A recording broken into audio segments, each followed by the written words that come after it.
Indian സമുദ്രാതിർത്തി കാക്കാൻ German കരുത്ത്.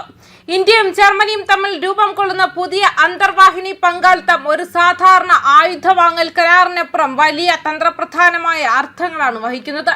പ്രതിരോധ മേഖലയിൽ സാങ്കേതിക വിദ്യ പങ്കിടൽ, ആഭ്യന്തര നിർമ്മാണ ശേഷി വർദ്ധിപ്പിക്കൽ, ദീർഘകാല വ്യാവസായിക സഹകരണം, ഇൻഡോ പസഫിക് മേഖലയിലെ സുരക്ഷാ സന്തുലിതാവസ്ഥ എന്നിവയെ ഒരുമിച്ച് മുന്നോട്ട് കൊണ്ടുപോകുന്ന പദ്ധതിയായാണ് ഇത് വിലയിരുത്തപ്പെടുന്നത്.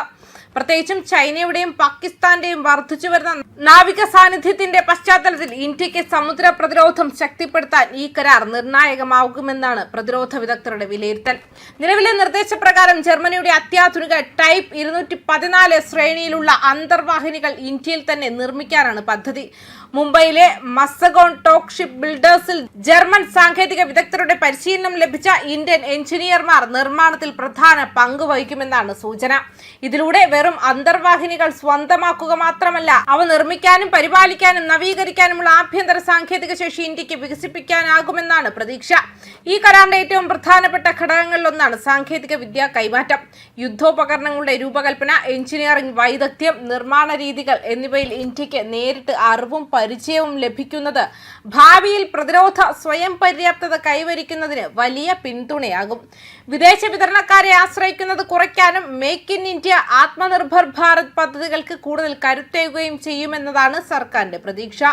അതേസമയം ജർമ്മനിയെ സംബന്ധിച്ചിടത്തോളം ഇതൊരു വ്യാപാര കരാർ മാത്രമല്ല, യൂറോപ്പിന് പുറത്തുള്ള പ്രധാന സുരക്ഷാ പങ്കാളികളുമായി ബന്ധം ശക്തിപ്പെടുത്താനും ഇൻഡോ പസഫിക് മേഖലയിലെ തന്ത്രപരമായ സ്വാധീനം വർദ്ധിപ്പിക്കാനുമുള്ള അവസരമായാണ് ബെർലിൻ ഈ സഹകരണം കാണുന്നത്.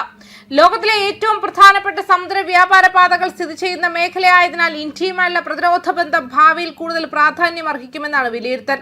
എന്നിരുന്നാലും സാങ്കേതിക വിദ്യ പങ്കിടൽ ജർമ്മനിക്ക് വെല്ലുവിളികളും സൃഷ്ടിക്കുന്നു. അത്യാധുനിക അന്തർവാഹിനി സംവിധാനങ്ങളുമായി ബന്ധപ്പെട്ട ബൗദ്ധിക സ്വത്തവകാശം, വ്യാവസായിക രഹസ്യങ്ങൾ, ദേശീയ സുരക്ഷാ താൽപര്യങ്ങൾ എന്നിവ സംരക്ഷിച്ചുകൊണ്ടായിരിക്കും കൈമാറ്റം നടക്കേണ്ടത്. ഏത് സാങ്കേതിക വിദ്യകൾ ഇന്ത്യക്ക് കൈമാറും, സെൻസിറ്റീവ് സംവിധാനങ്ങളിലേക്ക് ഇന്ത്യൻ എഞ്ചിനീയർമാർ എത്രത്തോളം പ്രവേശനം ലഭിക്കും, നിർമ്മാണ ചുമതലകൾ എങ്ങനെ വിഭജിക്കും തുടങ്ങിയ കാര്യങ്ങളാണ് അന്തിമ കരാറിലെ നിർണായക വിഷയങ്ങൾ. പ്രതിരോധ വിശകലന വിദഗ്ധർ പറയുന്നതനുസരിച്ച് ഇത്തരത്തിലുള്ള സഹകരണങ്ങൾ സൈനിക ഉപകരണങ്ങളുടെ വിൽപ്പനയിൽ ഒതുങ്ങുന്നതല്ല. രണ്ട് രാജ്യങ്ങൾ തമ്മിലുള്ള രാഷ്ട്രീയ വിശ്വാസം വർദ്ധിപ്പിക്കാനും സാമ്പത്തിക സഹകരണം ശക്തിപ്പെടുത്താനും ദീർഘകാല നയതന്ത്ര ബന്ധങ്ങൾക്ക് അടിത്തറയിടാനും ഇത്തരം പദ്ധതികൾ സഹായിക്കും.